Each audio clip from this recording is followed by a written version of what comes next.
I'm Sophia, 28, and I built my tech company from nothing 5 years ago. Last year I fell in love with Ethan, a 30-year-old financial analyst from a wealthy family. When he proposed, I was thrilled until I met his mother, Judith. During our first dinner, she threw red wine in my face and said, "That's to disinfect a poor girl. Pay $200,000 to marry my son." The worst part? Ethan laughed. Little did she know my company supplied crucial services to her corporation. I smiled and said, "I'm canceling all business ties." If you're shocked by what you just heard, drop a comment letting me know where you're watching from, hit that like button, and subscribe to hear how I stood up for myself against this nightmare mother-in-law and reclaimed my dignity. I grew up in a middle-class neighborhood in Chicago. My parents were teachers who instilled in me the values of hard work and determination. Unlike Ethan's family, we weren't wealthy, but we had enough. I paid my way through college with scholarships and part-time jobs, graduating with a degree in computer science and business. 5 years ago, I launched my tech solutions company from my tiny apartment. The first year was brutal: 18-hour days, ramen noodles for dinner, and constant rejection. But I had developed a unique software platform that streamlined supply chain management for mid-sized companies, and eventually clients started noticing. By year 3, we had 20 employees. By year 5, we had expanded to 3 offices across the country with over 100 staff members. I met Ethan at a financial technology conference in Boston.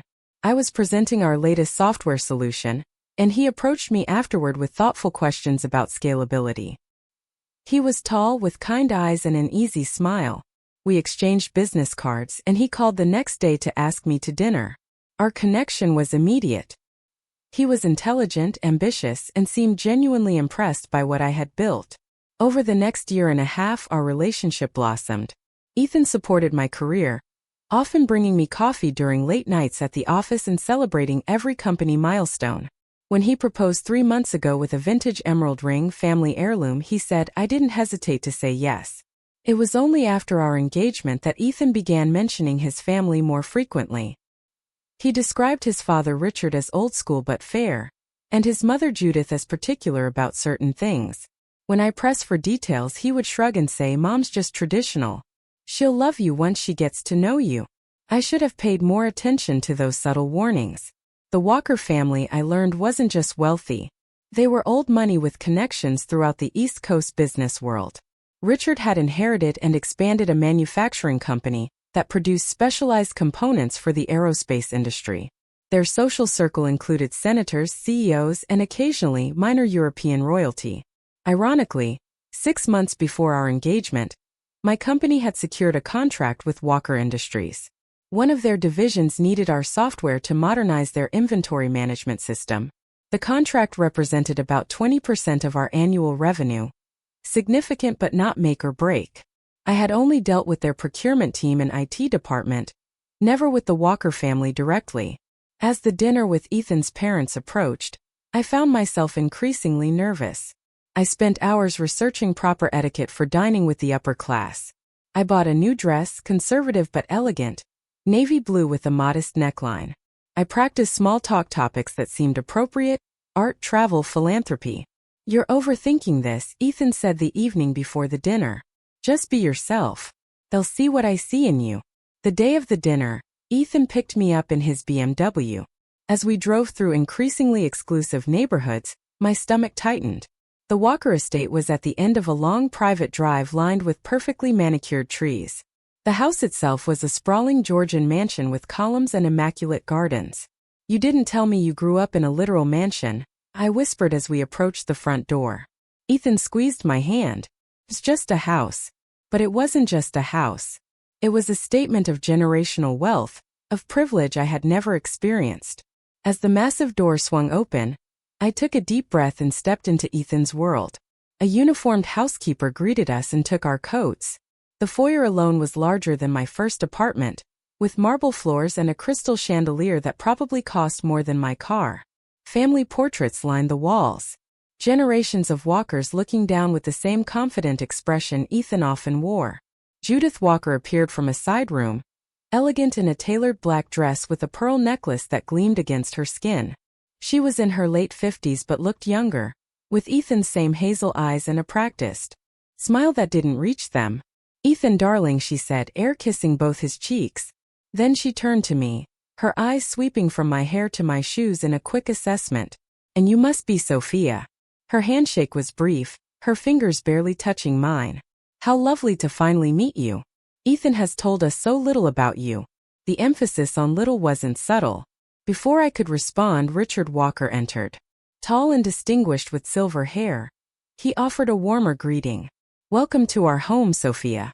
Ethan says you're quite the entrepreneur. Thank you, sir. It's a pleasure to meet you both. We moved to a formal sitting room where a staff member served champagne. I perched on the edge of an antique sofa, acutely aware of Judith's scrutiny. So, Sophia, Judith began, tell us about your family. What does your father do? My father was a high school history teacher. He's retired now. A teacher. She said it like someone might say an exotic dancer. And your mother? Elementary school librarian. She passed away 3 years ago. I'm sorry to hear that, Richard said genuinely. Judith merely nodded. No family money then? No trust fund or inheritance? Mom, Ethan said, but his tone was more amused than reproachful. It's a reasonable question, darling. I'm just getting to know your friend. Fiancé, I corrected gently. And no trust fund. I built my company from the ground up. Yes, Ethan mentioned you have some sort of computer business? Tech solutions, actually.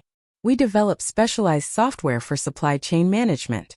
In fact, my company has been working with Walker Industries for the past 6 months. This news seemed to surprise Judith. Her eyes narrowed slightly. I wasn't aware of that. The new inventory system that's being implemented? That's our platform. I explained, relieved to move to more comfortable territory. I see.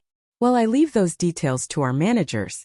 The housekeeper announced dinner, and we moved to a formal dining room dominated by a mahogany table set with fine china and crystal. Each place setting had 3 forks, 2 spoons, and multiple glasses. I was grateful for my etiquette research. As the first course was served, some kind of cold soup I didn't recognize, Judith continued her interrogation.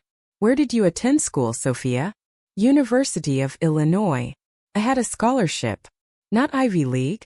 She raised an eyebrow. The Walkers have attended Yale for 4 generations. Different paths to success, dear, Richard interjected. Sophia's company is quite innovative from what I've heard. I smiled gratefully at him. Thank you. We're particularly proud of our new predictive analytics module that. Sophia, Judith interrupted, you're using your dessert spoon for the soup. I wasn't, but I switched spoons anyway, feeling my face flush.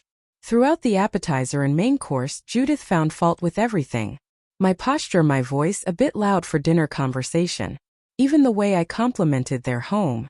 Grateful rather than observant. Each criticism was delivered with a tight smile, as if she were doing me a favor.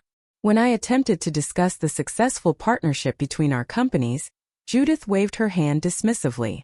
Business talk is so tedious at dinner. Tell me, Sophia, have you given any thought to children? The Walker line is quite important. We haven't discussed timing yet, I said carefully. I'd like to ensure my company is stable first. Judith's face hardened. A mother's primary responsibility is to her children, not her hobby. My company isn't a hobby. We employ over 100 people and 100 people dependent on you, she interrupted. How will you possibly manage that and properly raise Walker heirs? I looked to Ethan for support, but he was suddenly very interested in his roast beef. By the time dessert arrived, the tension was palpable. I had barely touched my food, my appetite destroyed by anxiety. Judith had moved on to questioning my lack of social connections. No country club membership, not even a charity board position. When I decided to make one last attempt at civility, Mrs. Walker, I understand you chair the hospital foundation. That's admirable work. For a moment she seemed almost pleased. Yes, philanthropy is a Walker tradition. Perhaps someday you might be equipped to participate. Actually, my company has a foundation that provides tech education for underprivileged youth. We've helped over 50 students attend college so far. How quaint. She took a sip of wine, then looked directly at me. Let's be frank, Sophia. You seem enterprising, but the Walker family has certain standards. Ethan holds a position in society that requires a suitable partner. I believe I am suitable, I said quietly. Do you? Without warning, She flung the contents of her wine glass directly into my face. The red liquid splashed across my cheeks and dripped onto my new dress. I gasped, too shocked to speak. "That's to disinfect a poor girl," she said calmly. "If you want to marry my son, you'll need to contribute a $200,000 dowry to the Walker Family Trust. Consider it an entrance fee." I sat frozen, wine dripping down my face, unable to believe what had just happened. Even more unbelievable was Ethan's reaction. He laughed, actually laughed. "Mom has her ways," he said with a chuckle, handing me his napkin. "She did the same thing to my cousin's wife." Richard looked uncomfortable, but remained silent. "It's a family tradition," Judith explained, as if throwing wine at dinner guests was perfectly normal. "The Walker family doesn't marry down without compensation. Your business may be successful now, but startups are notoriously unstable. The dowry ensures you're committed to the family, not just to Ethan's trust fund." I dabbed at my face, my hands shaking. I had no idea marriage required a purchase price. "Everything valuable has a cost," Judith replied. "If you truly love Ethan, this shouldn't be an issue." The remainder of the dinner passed in a blur. I barely spoke, mechanically eating tiny bites of dessert while Judith discussed their upcoming vacation to the Maldives. Ethan acted as if nothing unusual had happened, chatting about golf and mutual friends I'd never heard of. As we prepared to leave, I made one last attempt to salvage something from the evening. "Despite our challenging introduction, Mrs. Walker, I hope we can maintain a professional relationship. Your company's partnership is important to us." Judith patted my cheek condescendingly. "Of course, dear, business is business. The dowry is personal. I'll have my assistant send the account details for the transfer." I've never been so relieved to leave a house in my life. The car ride home was silent for the first 10 minutes. I stared out the window, still processing what had happened, waiting for Ethan to say something, anything, to acknowledge the humiliation I just endured. Finally, I couldn't take it anymore.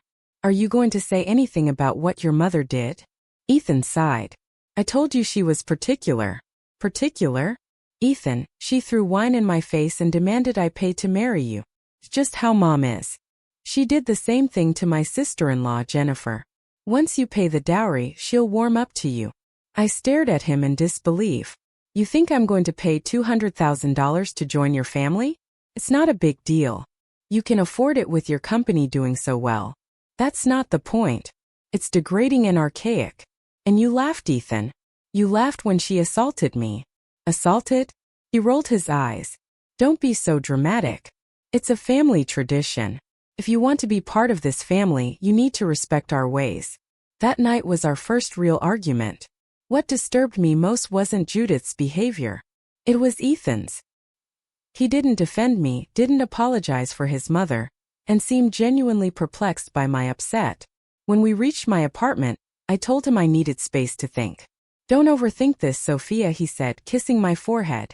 "Just pay the dowry and we can move past it." I barely slept that night.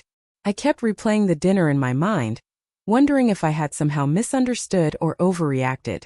By morning, I had convinced myself that perhaps this was just an unusual custom I wasn't familiar with, a test of some kind.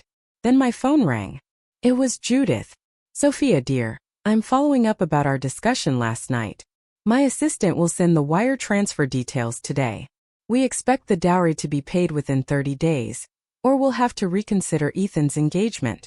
She spoke as if we were discussing a routine business transaction, not the purchase of her son. "Mrs. Walker, I'm not comfortable with." Also, she interrupted, "I've scheduled a meeting with your team next week. There are some adjustments we'd like to make to the software implementation. Nothing major, just a few customizations." Before I could respond, she hung up. The meeting she referenced took place at my company's headquarters. Judith arrived with Walker Industries CIO and 2 IT managers. For 2 hours, she was the model of professionalism. No mention of the dinner disaster, no personal comments at all. But the few customizations turned out to be major system overhauls that weren't in our contract and would cost thousands of extra development hours. When I tried to explain this, Judith smiled coldly. "I'm sure you can accommodate us given our personal connection. Ethan would be disappointed if his fiancée couldn't manage such a simple request." The threat was clear. Pay the dowry and do the extra work or lose both the relationship and the contract. That evening, Ethan called. Mom said the meeting went well. Did she mention she's asking for changes that would cost my company nearly $100,000 in uncompensated work? I'm sure she's just testing your commitment. He paused. Have you transferred the dowry yet? Ethan, we need to talk about this.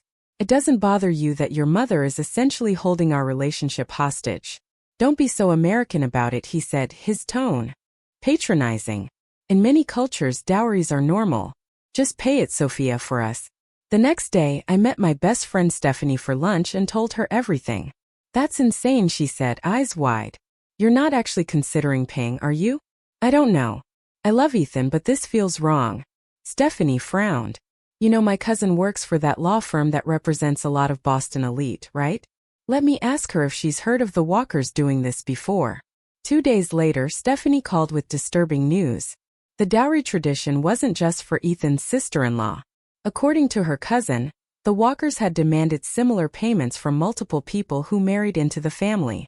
More concerning, those who paid didn't suddenly become accepted. The demands just changed form. Ethan's last fiancé paid, Stephanie said. Then they demanded she quit her job because Walker women don't work. When she refused, Ethan broke it off. I felt sick. Why would he do this? Some families see marriage as a business transaction, not a love match. The Walkers clearly think their name has monetary value. I spent the next week researching the family's pattern. Through industry contacts and social media, I connected with Ethan's ex-fiancée, Melissa. What she told me confirmed my worst fears. After I paid, they controlled everything: where we lived, who we socialized with, even when we would have children. When I resisted, Judith threatened to have my father's contracting business blacklisted. Ethan always sided with her. Meanwhile, the business relationship was deteriorating. Judith began calling daily with new demands and complaints. She criticized my staff in meetings, repeatedly mentioned that Walker Industries could find another vendor, and made implementation of our software increasingly difficult. The pressure from Ethan intensified as well. What started as gentle reminders about the dowry became daily texts and calls. Mom's getting impatient, Sophia. This is embarrassing for me. If you really loved me, this wouldn't be an issue. When I expressed concerns about his mother's business tactics, he dismissed them. You're being paranoid. Business and personal should be separate. But they weren't separate, not for Judith. She was weaponizing the business relationship to force my compliance in personal matters. And slowly, I began to see that Ethan was complicit. 3 weeks after the disastrous dinner, I confronted Ethan directly. I need to know where your loyalty lies, I said. With me, your future wife, or with your mother? That's not fair, he protested. I love you, but I respect my family's traditions. Even when those traditions involve humiliating and extorting your fiancé, you're overreacting. It's just money, Sophia. You have it, why not pay? Because I won't be bought or sold. Marriage should be about love and partnership.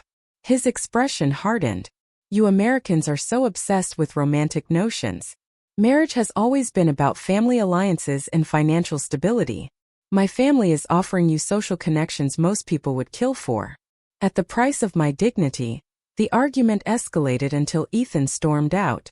An hour later, my phone buzzed with a text. It wasn't from Ethan, but from an unknown number.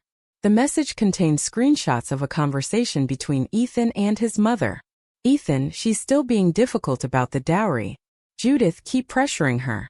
The business contract gives us leverage. Ethan, what if she still refuses? Judith, then she's not Walker material.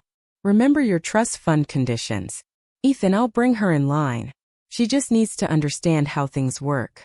I felt physically ill. The man I loved, the man I thought respected me as an equal, had been conspiring with his mother all along. This wasn't just about a family tradition. It was about control. Later, I discovered the text had been sent by Richard's personal assistant, who had witnessed too many similar scenarios and felt compelled to warn me. 2 days later, Judith called with an invitation, or rather a summons. We're having a family dinner this Saturday to discuss the situation. The entire family will be present. We expect you to attend with a decision about the dowry. The dinner was as intimidating as intended. Ethan's brother William and his wife Jennifer were there, along with his Uncle George and Aunt Patricia.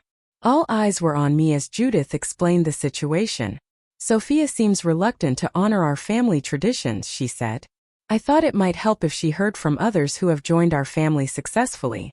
One by one, the in-laws spoke about their dowry experiences.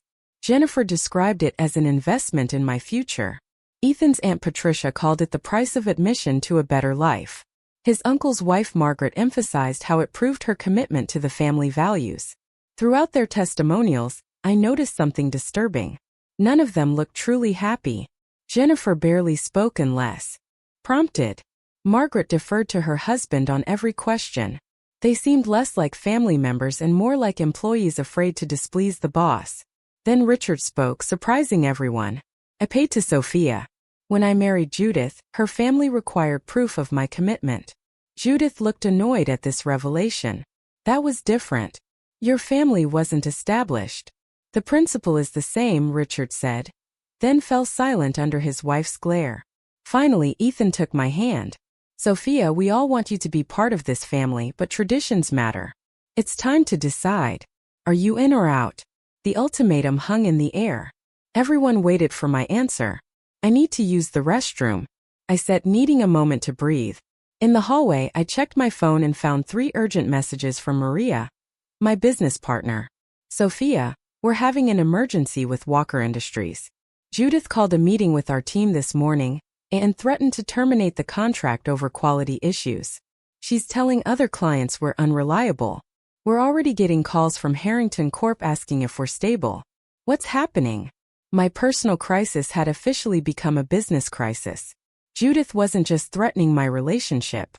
She was attacking my company, my employees, everything I'd built. When I returned to the dining room, I could barely maintain my composure. The conversation had moved on to wedding plans for a wedding that would apparently only happen if I paid for the privilege. The country club is booked for June, Judith was saying. If Sophia confirms the dowry payment this week, we can secure the date. And if I don't, I asked quietly. The room fell silent. Then there won't be a wedding, Ethan said firmly. I love you, Sophia, but this is non-negotiable. In that moment, looking at his face, so similar to his mother's in expression and resolve, I finally saw the truth. Ethan had never respected me or my accomplishments. To him, I was an acquisition, not a partner. His love was conditional based on my compliance with his family's demands. The devastation must have shown on my face because Richard unexpectedly spoke up again. Perhaps we could reduce the amount, given Sophia's business success. The amount is traditional, Judith snapped. If anything, it should be higher given her background. I stood up. I need to go. Running away doesn't solve anything, Judith said dismissively. I'm not running. I'm leaving a situation that has become untenable. Ethan followed me to the door. Don't do this, Sophia. Think about what you're throwing away. I said. And I'm wondering what I ever saw in a man who would let his mother throw wine in my face and then demand I pay for the privilege. The next day brought more bad news. Another major client called to cancel their contract, citing concerns about our stability. Concerns that had apparently originated from Judith Walker. My company's reputation, built over 5 years of hard work, was being systematically dismantled by a woman who saw me as nothing more than inadequate for her son. By the end of the week, we had lost 3 clients and our stock was beginning to drop. My dream, my employees' livelihoods, everything was suddenly at risk. The crisis had reached its peak. I had to make a decision. Pay the dowry to save my relationship and possibly my business, or take a stand and risk losing everything.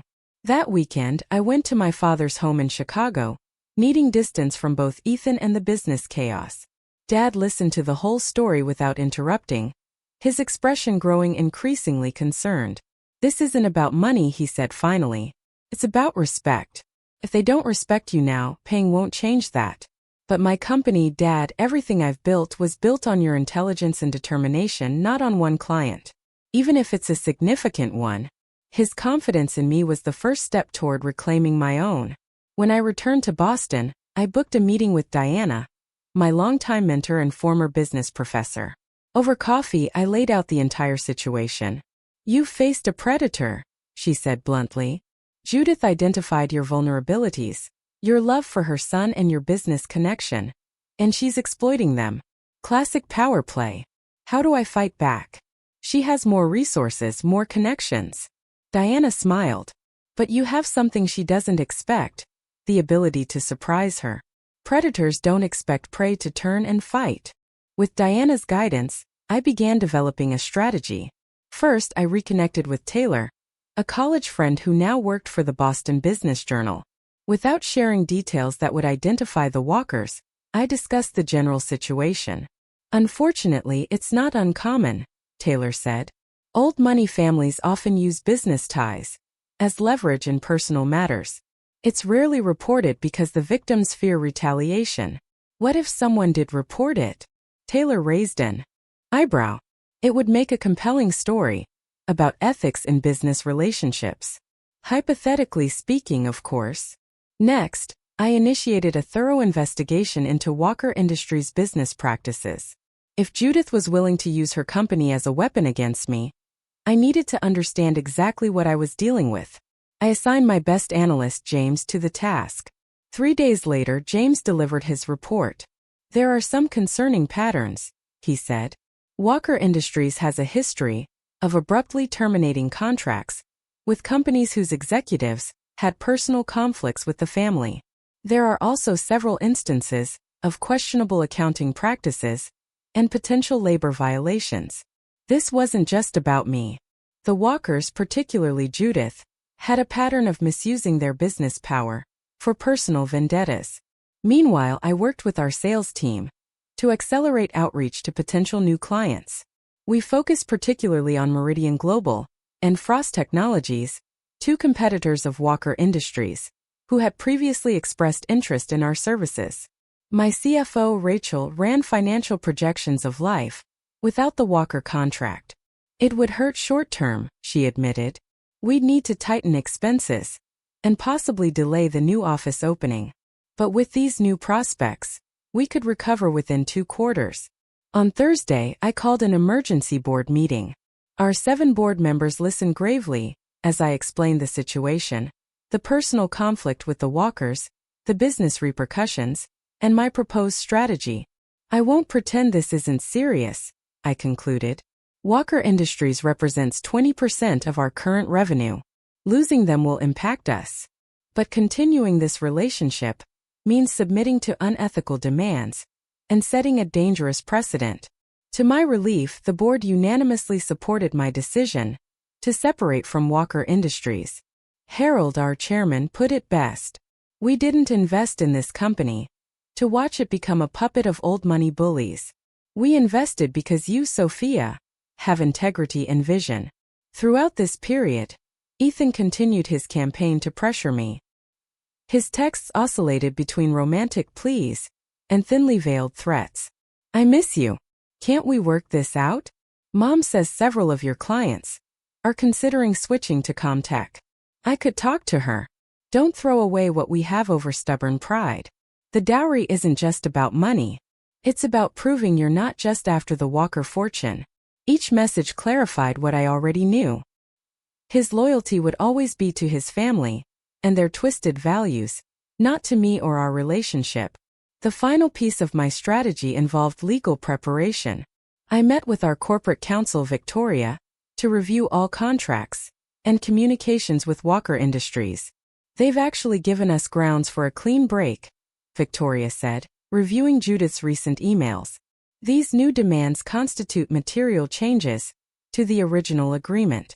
And these threats about damaging your reputation with other clients, that's tortious interference. If they try to penalize you for ending the relationship, we have a solid case." By Friday, 1 week after the family dinner, I had my plan in place.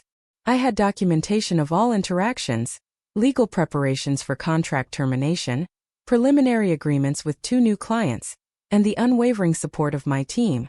That evening, I received a text from Ethan. "Mom's patience is running out. Last chance to make this right. Dinner at her house tomorrow to finalize everything. Be there at 7. I texted back a single word. "No." Instead, I sent a formal email to Judith requesting a meeting at my office on Monday morning. The subject line: Resolution of Business Relationship. Her reply came within minutes. "I'll be there. Come prepared to discuss both business and personal matters." I was prepared, just not in the way she expected. Throughout the weekend, I rehearsed what I would say and how I would say it. I reviewed all documentation and confirmed our legal standing. I spoke with our major clients to reassure them of our stability. I even practiced power poses in front of my mirror, determined to project confidence, even if I didn't fully feel it. Sunday night, Ethan came to my apartment unannounced. "You're making a mistake," he said, his voice both pleading and condescending. "Mom is willing to forgive your stubbornness if you come tomorrow with a dowry and an apology." I looked at the man I had thought I would marry and felt nothing but sadness for what could have been. "I'll be there tomorrow," I said, "but not for the reasons you think." As he left, I removed his engagement ring and placed it in an envelope. The emerald that had once symbolized our future now represented a bullet dodged. Monday morning arrived. I wore my most powerful outfit, a tailored black suit with subtle red accents, and prepared to face Judith Walker on my terms, in my territory. The board had approved my decision. My team was behind me. My legal position was sound. For the first time since that wine had splashed across my face, I felt in control again. Judith Walker arrived at my office precisely at 9 a.m., dressed impeccably in a designer suit that probably cost more than my monthly mortgage. She carried herself with the confidence of someone accustomed to getting her way. My assistant showed her into our main conference room, where I waited alone. I had deliberately chosen this setup. No lawyers, no team members, just the two of us. This confrontation needed to be personal. "Sophia," she said, taking a seat across from me, "I'm pleased you've finally come to your senses. Ethan will be relieved." "Thank you for coming, Mrs. Walker," I replied, keeping my tone professional. "But I think you've misunderstood the purpose of this meeting." Her smile faltered slightly. "Oh, I assumed we were finalizing the dowry arrangement and addressing those contract modifications. Actually, we're here to discuss the termination of our business relationship." The change in her expression was subtle but unmistakable, a flicker of surprise quickly masked by practiced composure. "That would be unwise," she said. "Walker Industries represents a significant portion of your company's revenue. And of course there's Ethan to consider." "I've considered everything very carefully," I said, opening the folder in front of me. "In the past month, you've made numerous demands outside our contractual agreement, threatened my company's reputation with other clients, and attempted to use our business relationship to coerce me in personal matters." I slid several documents across the table, printouts of emails, meeting notes, and the text message exchange between her and Ethan. What I initially thought was just an unpleasant personal interaction has revealed itself as a pattern of unethical business conduct. Her eyes narrowed as she glanced at the evidence. "You're making a grave mistake." "No, Mrs. Walker. The mistake was thinking I needed to tolerate abuse to be successful. I've secured 2 new clients to replace Walker Industries' business, Meridian Global and Frost Technologies." The mention of her competitors visibly rattled her. "They don't have our resources or influence." "Perhaps not, but they value our services on their merits, not as leverage for personal agendas." I pulled out another document. "This is our formal notice of contract termination, as permitted under Section 8.3 of our agreement. Your recent demands constitute material changes to the original terms. This is absurd. Our legal team will. Your legal team will advise you that fighting this would expose some concerning practices within Walker Industries." I placed another folder on the table. My team found several instances of questionable accounting, potential labor violations, and a pattern of contract terminations that could be construed as tortious interference. For the first time, Judith looked genuinely alarmed. "You're investigating us?" "I'm protecting my company. Something I should have done sooner." I leaned forward. "I'm not interested in damaging Walker Industries, Mrs. Walker. I simply want a clean break, both professionally and personally." At that moment my assistant entered with a small package. "Perfect timing," I said, taking it. "This is for Ethan." I opened the package to reveal the engagement ring, now nestled in a corporate courier envelope. I'm returning this with the same level of dignity and respect you showed me at our first dinner. Judith's face flushed with anger. You ungrateful. I'm not finished. I interrupted, my voice steady. I want to be absolutely clear. I'm not buying a husband, Mrs. Walker. I'm building a life. One based on mutual respect and genuine partnership. Not financial transactions disguised as tradition. I stood up, signaling that the conversation was ending. Effective immediately, my company is terminating all contracts with Walker Industries. The transition documents are included in that folder, along with the contact information for our legal team, should you have questions about the process. Judith also rose, her composure cracking. You won't get away with this. Do you have any idea who we are in this community? One word from me, and doors will close for you everywhere. That might have worked in the past, I acknowledged, but times have changed. Bullying and threats leave paper trails now, and stories about powerful families using their businesses to settle personal scores make compelling headlines. You wouldn't dare. I'd prefer not to, I said honestly. This can end cleanly, Mrs. Walker. You go your way, I go mine. Or you can escalate, and we can see how today's business community responds to your methods. For a long moment she stared at me, calculation visible in her eyes. Then she gathered her purse. Ethan deserves better than you, she said coldly. On that we agree, but for different reasons, I replied. Security will escort you out. As she reached the door, I added, one more thing, Mrs. Walker.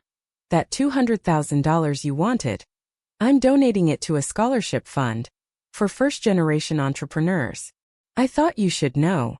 After Judith left, I sat alone in the conference room, my hands trembling with the aftermath of adrenaline. I had done it, stood up to her, protected my company, and freed myself from a relationship that would have slowly crushed my spirit. The fallout was immediate but manageable. Walker Industries issued a terse statement about differing business philosophies and began transitioning to another vendor. Several society events suddenly lost my invitations. Ethan sent a final text calling me the biggest mistake of his life. But there were unexpected positives too. That evening, I received a call from an unknown number. Sophia, this is Richard Walker. I braced myself for more threats or anger. I wanted to apologize, he said instead. What Judith did, what we all did, was inexcusable. I sat silent while you were humiliated, and I'm ashamed of that. His voice sounded different, older but somehow more alive. Thank you for saying that, Mr. Walker. Richard, please. He paused. I've enabled Judith's behavior for years, watching her drive away good people who didn't meet her arbitrary standards. Seeing your courage today, it's given me some things to think about. 2 weeks later, Business News reported that Richard Walker had taken a leave of absence from Walker Industries to reassess priorities. Rumor had it he had moved out of the family mansion. The industry fallout I had feared never fully materialized. Yes, a few doors closed. Companies with ties to the Walkers suddenly became unavailable. But for every closed door, 2 more opened. My stand against the Walkers had resonated with others who had experienced similar treatment, but lacked the means to fight back. 1 month after the confrontation, our contract with Meridian Global was officially signed, a larger deal than we'd ever had with Walker Industries. The press release included a quote from their CEO. We value partners who demonstrate integrity in both business practices and personal ethics. It was the sweetest victory of all. 6 months passed. My company not only survived the separation from Walker Industries but thrived. The loss of their business had forced us to diversify our client base, resulting in more stable revenue and less vulnerability to any single client's demands. We added 15 new clients, expanded to a 4th office in Seattle, and launched a new product line that was already exceeding sales projections. The quarterly report showed a 22% increase in revenue compared to the previous year. The transition hadn't been entirely smooth. We had needed to delay some projects and tighten expenses temporarily. 2 employees had left, concerned about stability, But the core team had rallied around our values, working longer hours and bringing innovative solutions to new challenges. The business relationship with the Walkers was completely severed. But the personal fallout continued in unexpected ways. Ethan attempted to reconcile several times, his approaches evolving as his mother's influence apparently waned. His first attempt came via text. "Mom was wrong. I was wrong. Can we talk?"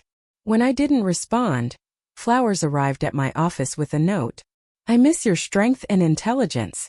Dinner without my family's involvement." Finally, he showed up at my apartment one evening, looking disheveled and humbled. "I've been seeing a therapist," he said. "I'm starting to understand how dysfunctional my family's dynamics are." Part of me wanted to believe him. The connection we'd shared had been real, at least on my side. But his betrayal had cut too deep. "I'm glad you're getting help, Ethan," I told him. "But we can't go back. What if I've changed?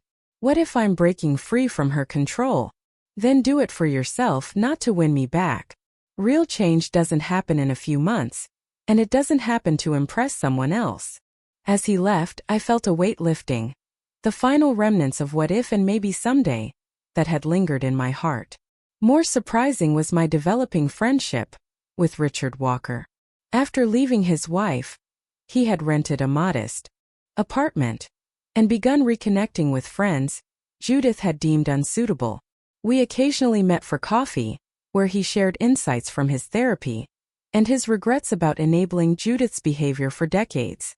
"I thought protecting the Walker name meant preserving traditions," he said during one such meeting. "I never questioned whether those traditions deserved preservation.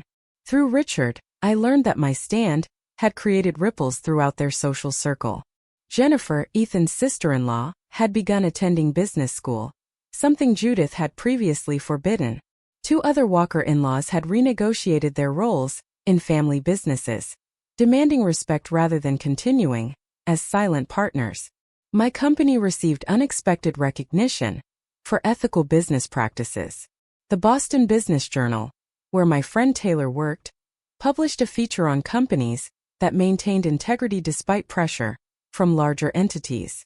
While the article never named the Walkers, the profile of my company emphasized our commitment to valuing partnership over power imbalances. This publicity led to speaking engagements at business schools and entrepreneurship conferences, where I shared lessons about maintaining ethical boundaries between personal and professional relationships. "Success built on compromise of core values isn't success" became my signature message. It's just a prettier version of failure. Perhaps the most healing development came 9 months after the confrontation. At a technology conference in San Francisco, I met Marcus, the founder of a cybersecurity firm. Our connection was immediate, intellectual, personal, and founded on mutual respect. Unlike Ethan, Marcus was genuinely fascinated by my business journey, asking thoughtful questions and offering insights without condescension. When I eventually shared the Walker story, his response was refreshingly straightforward. "That's their loss and my gain," he said simply. "Anyone who can't see your worth at face value doesn't deserve access to it." Our relationship developed slowly, both of us bringing lessons from past experiences. There were no demands for financial proof of commitment, no family traditions that superseded personal dignity. Just 2 equals building something meaningful together. 1 year after my confrontation with Judith, I attended an industry gala, where I unexpectedly encountered Ethan. He was there with his new girlfriend, a woman from a family apparently wealthy enough to satisfy Judith. "Sophia," he said, approaching me as I stood near the bar. "You look well." "Thank you. So do you." An awkward silence stretched between us. "I've been meaning to tell you," he finally said. "You were right to stand up to my mother. And to me. We were wrong." "I appreciate that, Ethan. Your company's doing amazing things. That new security platform is brilliant." "Thank you. I heard you're heading up the European division now. Congratulations." He nodded, then hesitated before adding, "She still talks about you, you know. Mom, she'll never admit it, But you're the only person who ever stood up to her and won. As he walked away, I realized I felt nothing but a calm certainty that I had escaped a life that would have slowly eroded my self-worth. Later that evening, I received an Industry Innovation Award for our new platform. Standing at the podium, looking out at a room of peers who valued my work on its merits, I thought about the journey of the past year. Success isn't just about building something valuable, I said in my acceptance speech. It's about refusing to devalue yourself in the process. Sometimes the most important business decision you'll make is walking away from the wrong opportunity, the wrong partnership, or the wrong relationship. The lessons from the Walker experience had transformed both my personal and professional approach. I became more discerning about partnerships, more attentive to early warning signs of power imbalances, and more confident in my own worth. My company now had an explicit ethics policy that prohibited the kind of boundary violations Judith had attempted. We walked away from potentially lucrative deals when they came with strings that compromised our values. Most importantly, I had learned that true strength often lies not in fighting hardest, but in knowing when to walk away. The $200,000 dowry would have been financially manageable, but the cost to my dignity would have been incalculable. One day the right relationship and the right business partnerships will value you not for what you can pay, but for who you are and what you bring to the table. Never settle for less than the respect you deserve. Have you ever had to walk away from a relationship or business opportunity that came with unacceptable conditions? How did you handle it? Share your experiences in the comments below. If this story helped you recognize your own worth, please hit that like button and subscribe for more stories about standing up for yourself in both personal and professional situations. Thank you for listening to my journey. And remember, your dignity is never for sale.